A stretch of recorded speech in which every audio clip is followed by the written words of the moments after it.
नमस्कार। इस विशेष बुलेटिन में आप सभी का स्वागत है। मैं हूं जया सिन्हा, मेरे साथ है शरद मुदगल। आइए शुरुआत करते हैं सुर्खियों के साथ। 3 जजों की बेंच नए सिरे से करेगी एएमयू के अल्पसंख्यक दर्जे का निर्धारण। सुप्रीम कोर्ट की 7 जजों की बेंच ने दिया फैसला।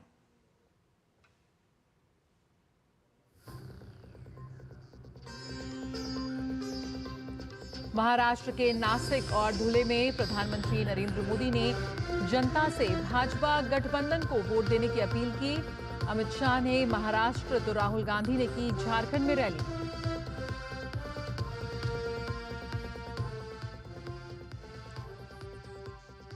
जम्मू कश्मीर विधानसभा में आर्टिकल 370 पर घमासान। भाजपा ने कहा 370 की वापसी का प्रयास लोकतांत्रिक परंपराओं के विरुद्ध।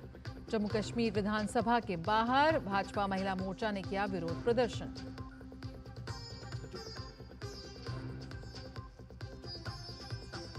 बेहद खराब श्रेणी में बरकरार दिल्ली की हवा। राजधानी में 10 जगहों पर AQI 400 के पार।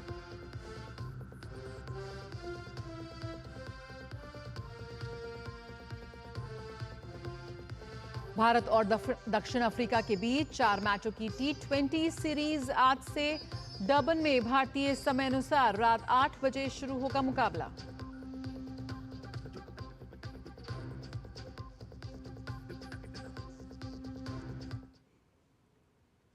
सुप्रीम कोर्ट की 7 जजों की संविधान पीठ ने बहुमत के फैसले से अल्पसंख्यक संस्थान के दर्जे को परिभाषित किया है। एएमयू के मामले में सुप्रीम कोर्ट की 3 जजों की नई बेंच अब इस बात का फैसला करेगी कि क्या अलीगढ़ मुस्लिम यूनिवर्सिटी का अल्पसंख्यक दर्जा बहाल होगा या नहीं। मुख्य न्यायाधीश DY चंद्रचूड़ की अध्यक्षता में सर्वोच्च न्यायालय की संवैधानिक पीठ ने आज इस मामले में फैसला दिया। सुप्रीम कोर्ट ने 4-3 से 1967 के अजीज बाशा मामले में दिए गए उस फैसले को खारिज कर दिया जिसके आधार पर एएमयू को अल्पसंख्यक दर्जा देने से इनकार किया गया था। हालांकि कोर्ट ने इस फैसले में दिए गए निष्कर्षों के आधार पर एएमयू के अल्पसंख्यक दर्जे को नए सिरे से निर्धारित करने का काम 3 जजों की बेंच पर छोड़ दिया है। साल 2019 से सुप्रीम कोर्ट में 3 जजों की बेंच से मामले को 7 जजों की बेंच को दे दिया गया था। मुख्य न्यायाधीश के अलावा जस्टिस संजीव खन्ना, सूर्यकांत, JB पादरीवाला, दीपांकर दत्ता, मनोज मिश्रा और SC शर्मा की पीठ ने इलाहाबाद हाईकोर्ट के उस फैसले पर सुनवाई की जिसमें हाईकोर्ट ने अलीगढ़ मुस्लिम विश्वविद्यालय को अल्पसंख्यक दर्जा नहीं होने का फैसला दिया था। हाईकोर्ट ने यह फैसला साल 2006 में दिया था।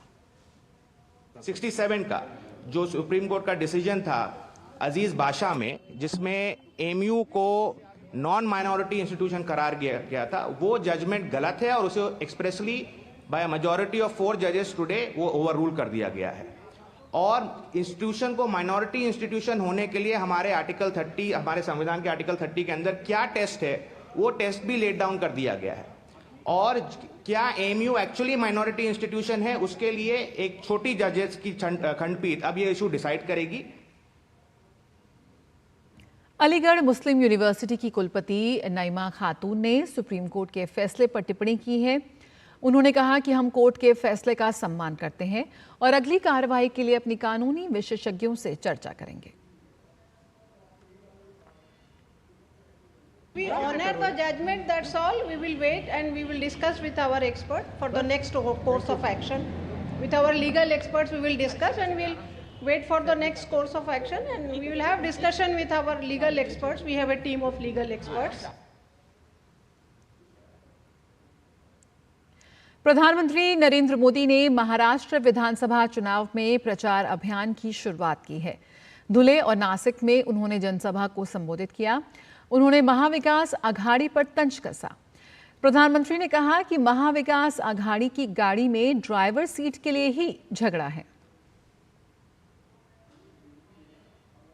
आघाड़ी की गाड़ी में वैसे भी ना पहिए हैं, ना ब्रेक है, और ड्राइवर की सीट पर बैठने के लिए भी झगड़ा हो रहा है और चारों तरफ से भांति भांति के हॉर्न सुनाई दे रहे हैं। साथियों, राजनीति में आने पर हर किसी का अपना एक लक्ष्य होता है। हम जैसे लोग जनता को ईश्वर का रूप मानते हैं,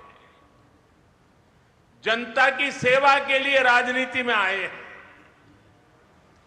वही कुछ लोगों की राजनीति का आधार है लोगों को लूटना।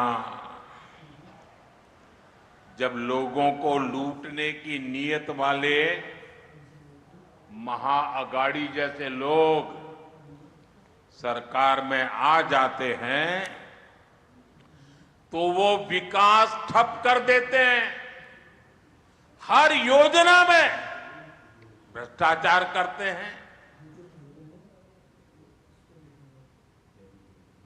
प्रधानमंत्री नरेंद्र मोदी ने नासिक में जनसभा को संबोधित करते हुए कहा कि देश में आधुनिक इंफ्रास्ट्रक्चर के प्रोजेक्ट में महाराष्ट्र बहुत आगे है।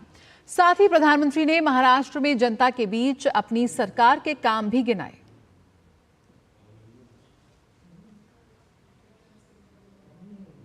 महाराष्ट्र किस स्पीड से आगे बढ़ सकता है, पिछले 2.5 वर्ष में महायुति सरकार ने दिखाया है।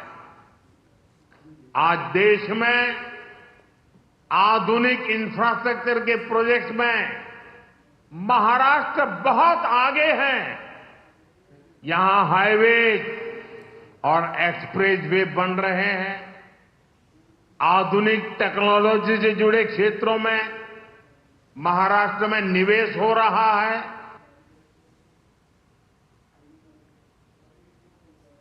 झारखंड में भाजपा की सहयोगी पार्टी आजसू ने आगामी विधानसभा चुनाव के लिए अपना संकल्प पत्र जारी किया।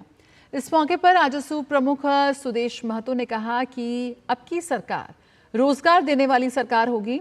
उन्होंने कहा कि रोजगार को बढ़ावा देने के लिए राज्य के हर विधानसभा क्षेत्र में उद्योग की स्थापना भी की जाएगी।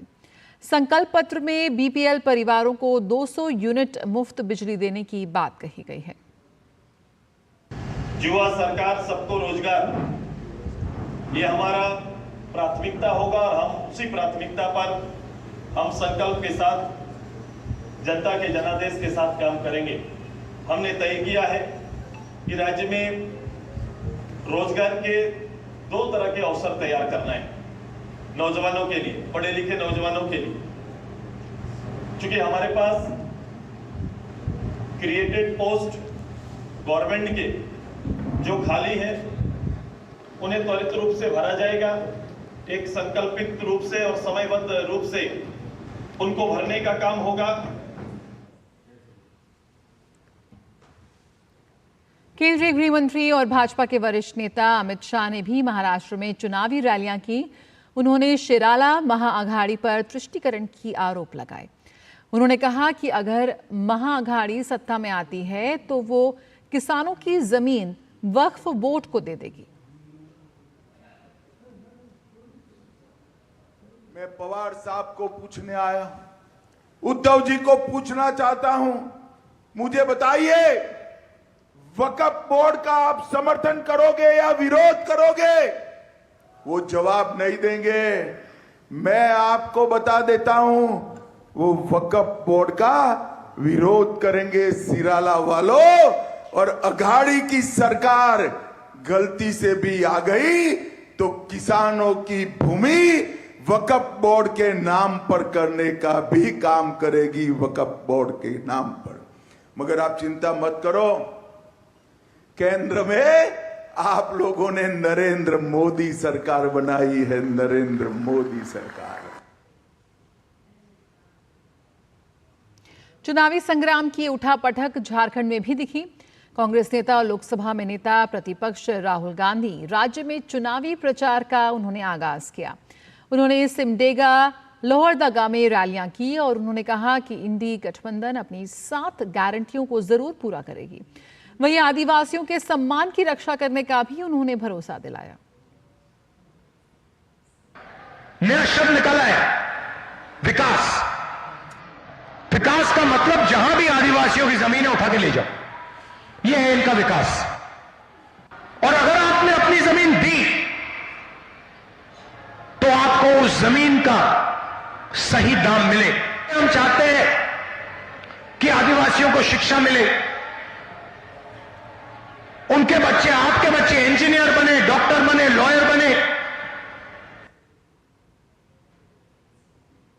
उत्तर प्रदेश की 9 विधानसभा सीटों पर होने वाले उपचुनाव को लेकर राजनीतिक सरगर्मियां तेज हो गई हैं। उत्तर प्रदेश के मुख्यमंत्री योगी आदित्यनाथ ने मुजफ्फरनगर की मीरापुर विधानसभा क्षेत्र में चुनावी रैली की। इस दौरान जनसभा को संबोधित करते हुए सीएम योगी ने कहा कि जम्मू कश्मीर विधानसभा में आर्टिकल 370 को पुनः लागू करने के प्रस्ताव पर कांग्रेस और समाजवादी पार्टी को अपनी स्थिति स्पष्ट करनी चाहिए।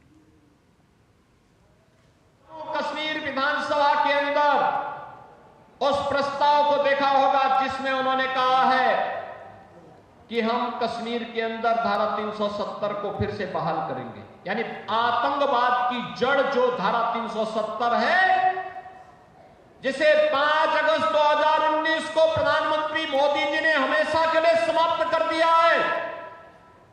कांग्रेस और समाजवादी पार्टी को अपनी स्थिति स्पष्ट करनी चाहिए।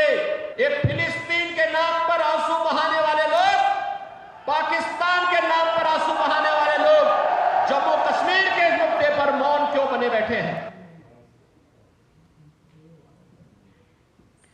केंद्रीय गृह मंत्री अमित शाह ने आर्टिकल 370 पर नेशनल कॉन्फ्रेंस और कांग्रेस पार्टी को लगाई लताड़।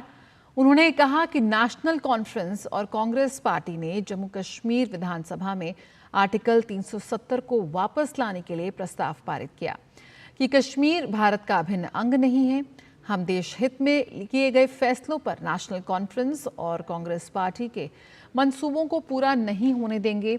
इसलिए अब कुछ भी हो जाए, हम देश हित में लिए गए आर्टिकल 370 को कभी भी वापस नहीं होने देंगे।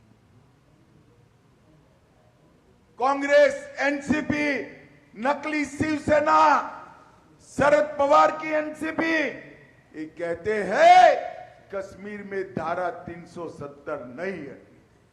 अभी कश्मीर की असेंबली में मीटिंग हुई, नेशनल कॉन्फ्रेंस के साथ कांग्रेस पार्टी ने भी एक रेजोल्यूशन किया कि धारा 370 वापिस लाइए।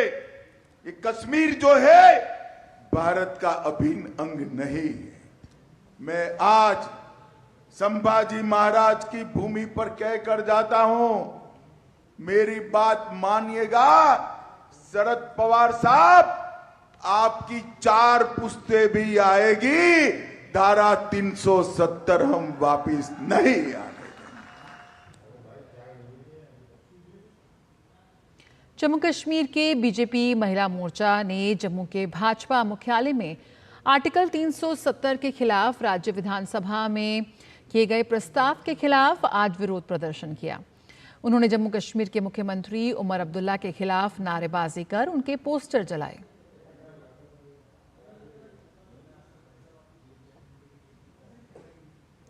जम्मू कश्मीर के सोपोर में एनकाउंटर में सेना ने 2 आतंकियों को मार गिराया है। जम्मू कश्मीर के सोपोर में सुरक्षा बलों और आतंकवादियों के बीच मुठभेड़ चल रही थी और सुरक्षा बलों ने 2 से 3 आतंकियों को घेरा हुआ था और ये मुठभेड़ बीती रात से ही जारी है।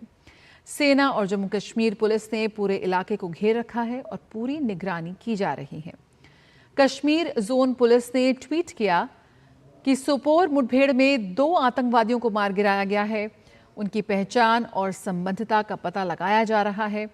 आपत्तिजनक सामग्री, हथियार और गोला बारूद बरामद किया गया है। पिछले कुछ दिनों में उत्तरी कश्मीर में सुरक्षा बलों और आतंकियों के बीच ये तीसरी मुठभेड़ है। अधिकारियों ने बताया कि सुरक्षा बलों के द्वारा इलाके में तलाशी अभियान शुरू होने के दौरान ये मुठभेड़ हुई। उन्होंने बताया कि जब तलाशी दल संदिग्ध जगह की ओर बढ़ रहा था तो छिपे हुए आतंकवादियों ने उन पर अंधाधुंध गोलीबारी शुरू की, जिसका जवाब सुरक्षा बलों ने दिया। अभी भी दोनों ओर से रुक रुक कर गोलीबारी जारी है।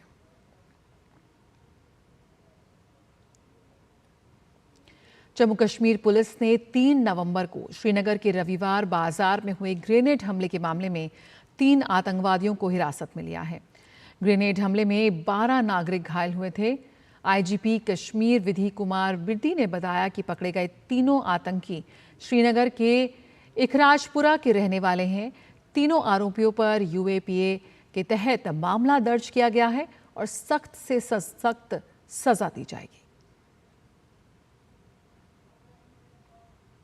अटैक हुआ संडे मार्केट में, जिसमें 12 जो सिविलियंस है उसकी जद में आए और कुछ शदीद तौर पे इंजर्ड हुए और कुछ सरसरी तौर पे इंजर्ड हुए।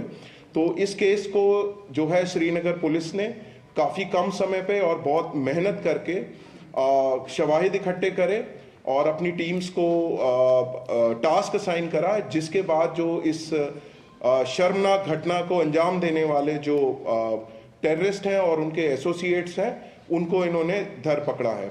और इसमें ये 3 लोग जो हैं इसमें अभी डिटेन हुए हैं। उनका नाम है उसामा यासीन शेख, उमर फयाज शेख और अफनान मंसूर शेख। भाजपा प्रवक्ता गौरव भाटिया ने इंडी गठबंधन और उसके नेताओं पर निशाना साधते हुए कहा कि विपक्षी दल जोड़ने वाली सोच को तोड़ने का काम कर रहे हैं। उन्होंने कहा कि भाजपा विकास के साथ साथ देशवासियों को जोड़ने की बात करते ही है, तो वहीं जोड़ने वाले इस सोच को तोड़ने के लिए करप्ट और बांटने वाले इकट्ठा हैं।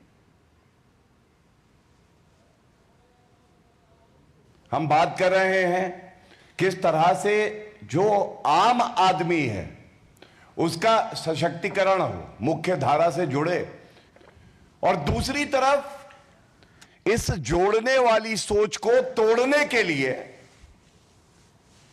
भ्रष्टाचारी, बांटने वाले सब इकट्ठे हैं। चाहे वो अरविंद केजरीवाल हो और चाहे राहुल गांधी और इंडी अलायंस के जो घटक दल हैं, ये आम जनता से कितनी नफरत करते हैं, किस तरह से संविधान को तार तार कर रहे हैं।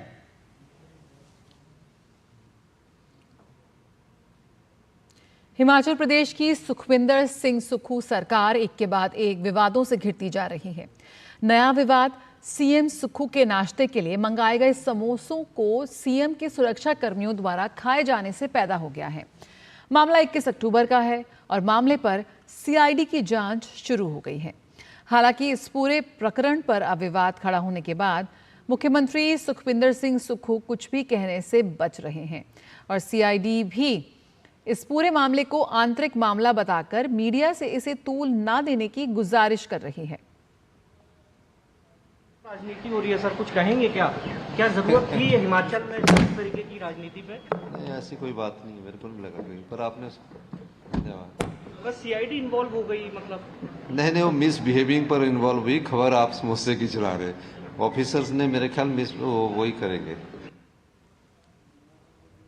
वहीं इस पूरे मामले पर भाजपा ने सुक्खू सरकार की कार्यशैली पर चिंता जाहिर की है। हिमाचल प्रदेश में चर्चा का विषय बना है, वो ये विषय बना है कि समोसे लिए गए थे, किसी कार्यक्रम में मुख्यमंत्री जी गए थे, उस कार्यक्रम में वो समोसे परोसे जाने थे, लेकिन जहां समोसे पहुंचने चाहिए थे वहां नहीं पहुंचे। समोसे बीच में ही गुम हो गए और ऐसा लगा शायद मुख्यमंत्री को और हिमाचल प्रदेश सरकार को इस सारे विषय पर ये बड़ा गंभीर विषय है और इस पर जांच होनी चाहिए। और आने की बात तो मुझे इस बात को लेकर के है कि उस सारे विषय में यहाँ भी क्या है कि ये जो है वो सरकार विरोधी जो है गतिविधि है। इस बात को लेकर के भी हम हैरान है कि सरकार विरोधी गतिविधि क्या है। समोसा तो विपक्ष ने नहीं खाया, विपक्ष के लोगों को नहीं बांटा गया, किसी को समोसा अगर मिला होगा तो वो सरकार का हिस्सा ही रहे होंगे संभवतः। राष्ट्रपति द्रौपदी मुर्मू ने आज दिल्ली के विज्ञान भवन में केंद्रीय सतर्कता आयोग यानी सीवीसी द्वारा आयोजित सतर्कता जागरूकता सप्ताह समारोह को संबोधित किया। भवन में केंद्रीय सतर्कता आयोग द्वारा आयोजित सतर्कता जागरूकता सप्ताह समारोह को संबोधित करते हुए राष्ट्रपति द्रौपदी मुर्मू ने भ्रष्टाचार पर लगाम लगाने के प्रयासों पर केंद्र सरकार की सराहना की है। उन्होंने कहा कि सरकार ने भ्रष्टाचार पर लगाम लगाने के लिए कई सारे प्रयास किए हैं, जिसमें हर सेक्टर में पारदर्शिता के लिए ई मार्केटिंग की शुरुआत हुई है। भ्रष्टाचार निवारण अधिनियम में भी संशोधन किया है। इसी के साथ सरकार ने मनी लॉन्ड्रिंग मामले पर सख्ती करके करोड़ों रुपए जब्त भी किए हैं। भारत सरकार ने भ्रष्टाचार से निपटने के लिए कई उपाय किए हैं, जैसे डायरेक्ट बेनिफिट ट्रांसफर से कल्याणकारी सहायता के वितरण में पारदर्शिता आई है। सार्वजनिक खरीद में ई टेंडरिंग का कार्यान्वयन किया गया है। गवर्नमेंट ई मार्केट प्लेस की शुरुआत किए हैं। एक प्रोबिटी पोर्टल संचालित किया गया है। वर्ष 2018 में प्रिवेंशन ऑफ करप्शन एक्ट को संशोधित किया गया है। इकोनॉमिक ऑफेंडर्स एक्ट लागू किया है। पिछले इस 10 वर्षों में prevention of money laundering act के तहत सरकार ने $12 बिलियन से अधिक की संपत्तियां जब्त की है।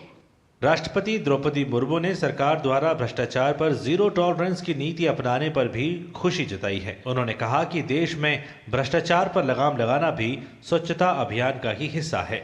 मुझे विश्वास है कि भारत सरकार की जीरो टॉलरेंस अगेंस्ट करप्शन की नीति से भ्रष्टाचार जोर से समाप्त हो जाएगा। ऐसा कहा जा सकता है कि भ्रष्टाचार से मुक्ति का कार्य भी देश की स्वच्छता के अभियान का ही एक रूप है। भ्रष्ट व्यक्तियों के खिलाफ त्वरित कानूनी कार्रवाई अत्यंत महत्वपूर्ण है। कार्रवाई में दूरी या कमजोर कार्रवाई से अनैतिक व्यक्तियों को हौसला मिलता है। इस समारोह के दौरान केंद्रीय सतर्कता आयोग द्वारा तैयार 3 पत्रिकाओं का भी लोकार्पण किया गया। तीनों पत्रिकाओं की पहली प्रतियां केंद्रीय सतर्कता आयुक्त द्वारा राष्ट्रपति द्रौपदी मुर्मू को भेंट की गई। इन पत्रिकाओं के साथ साथ डाक विभाग द्वारा सतर्कता जागरूकता सप्ताह 2024 पर एक विशेष कवर भी जारी किया गया। गौरतलब है कि केंद्रीय सतर्कता आयोग हर साल सरदार वल्लभ भाई पटेल की जयंती वाले इस सप्ताह में सतर्कता जागरूकता सप्ताह मनाता है। इस साल इसकी थीम सत्य निष्ठा की संस्कृति से राष्ट्र की समृद्धि रखी गई है। गिरीश निशाना, डीडी न्यूज, दिल्ली। प्रधानमंत्री नरेंद्र मोदी ने आज महाराष्ट्र के धुले में जैन आचार्य रत्न सुंदर सुरेश्वर जी महाराज साहिब से मुलाकात की। पीएम ने सोशल मीडिया प्लेटफॉर्म एक्स पर जानकारी साझा करते हुए लिखा, जैन आचार्य रत्न सुंदर सुरेश्वर जी महाराज साहिब से मुलाकात हुई। समाज सेवा और आध्यात्म के क्षेत्र में उनका योगदान सराहनीय है। वे अपने विपुल लेखन के लिए भी जाने जाते हैं।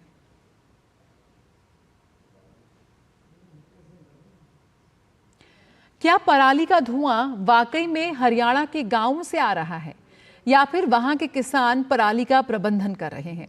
इसका जायजा लेने पहुंचे हमारे संवाददाता गिरीश निशाना।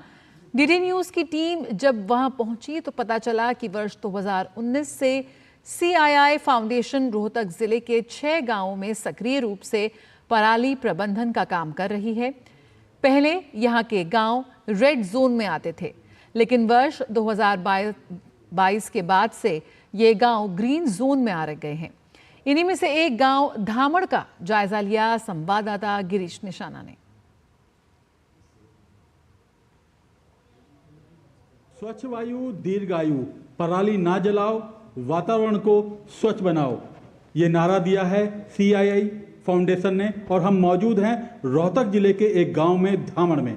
जी हाँ, ये वो धामड़ है जहां पे आप मेरे पीछे यहाँ देख सकते हैं कितनी मशीनें दिखाई दे रही हैं। और ये तमाम जो मशीनें हैं पराली को ख़त्म करने के लिए हैं और इसे कहा जाता है टूल बैंक। हमने 2019 में इस मुहिम की शुरुआत की थी और आज 2024 है, तब से लेके अब तक बहुत कोई भी फार्मर हमारे गांव में यहाँ पराली नहीं जलाता। और उस दिन से पूरे परिवार में, हमारे आस पड़ोस के गांव में और सबके स्वास्थ्य भी बहुत ठीक रहते हैं। और पूरी तरह से पूरा गांव की पैदावार भी, जब से हमने पराली प्रबंधन शुरू किया है, जब से ही हमारे गांव की जो ज़मीन की उर्वरक शक्ति थी वो बढ़ गई है, क्योंकि पराली न जलाने की वजह से। क्योंकि जो पराली होती थी हम उसको अभी ज़मीन में मिक्स कर देते हैं, क्योंकि हमारे पास CII फाउंडेशन की तरफ से जो ये कृषि उपकरण दिए गए हैं इनकी सहायता से हम ज़मीन में पूरी पराली को मिक्स कर देते हैं और इससे हमारी पैदावार भी बढ़ी है। पहले हम पराली जलाते थे, धुआं भी होता था, ज़मीन भी कमज़ोर होती थी, पैदावार कम होती थी। अभी पैदावार भी बढ़ी है, ज़मीन की गुणवत्ता भी बढ़ी है। ड्रिल मशीन है, सुपर सीडर है, हैप्पी सीडर है, मल्टीप्लाव है, मल्चर है, ये सब मशीनें यूज करते हैं। प्रदूषण भी खत्म हो गया और खाद का काम भी करने लगी, पराली में जमीन का मिक्स हो जाए। हमारी उपजाऊ शक्ति भी जमीन में बढ़ी है, फसल में भी फर्क पड़ा है, जमीन भी सुधर रही है और इनकम भी ज़्यादा हो रही है। और ये इसमें प्रदूषण में भी बहुत फर्क पड़ गया है जी। प्रदूषण में बहुत ही कमी आ गई पराली ने जलाने पर, और स्वास्थ्य भी ठीक रहता है और ज़मीन में जो है ताकत भी बढ़ी है। कहीं ना कहीं पराली एक समस्या थी और दिल्ली NCR वाले प्रदूषण से कहीं ना कहीं जूझ रहे थे। जैसे कहा जाता है कि हरियाणा की वजह से प्रदूषण फैल रहा है, पराली जलाने की वजह से हो रहा है, लेकिन सच्चाई तो ये है रोहतक जिले के इस तरह के 6 गांव हैं जहां पर पूरी तरह से CII फाउंडेशन अपना हस्तक्षेप कर रहा है। और वर्ष 2019 में CII ने यहां पर हस्तक्षेप किया और उसके बाद से लगातार 2022 से ये जो गांव हैं रेड जोन से ग्रीन जोन में आ गए हैं। कैमरामैन कमलेश कुमार के साथ गिरीश निशाना, DD न्यूज़, रोहतक, हरियाणा। इस विशेष बुलेटिन में फिलहाल इतना ही। मुझे और शरद को दीजिए इजाजत। नमस्कार।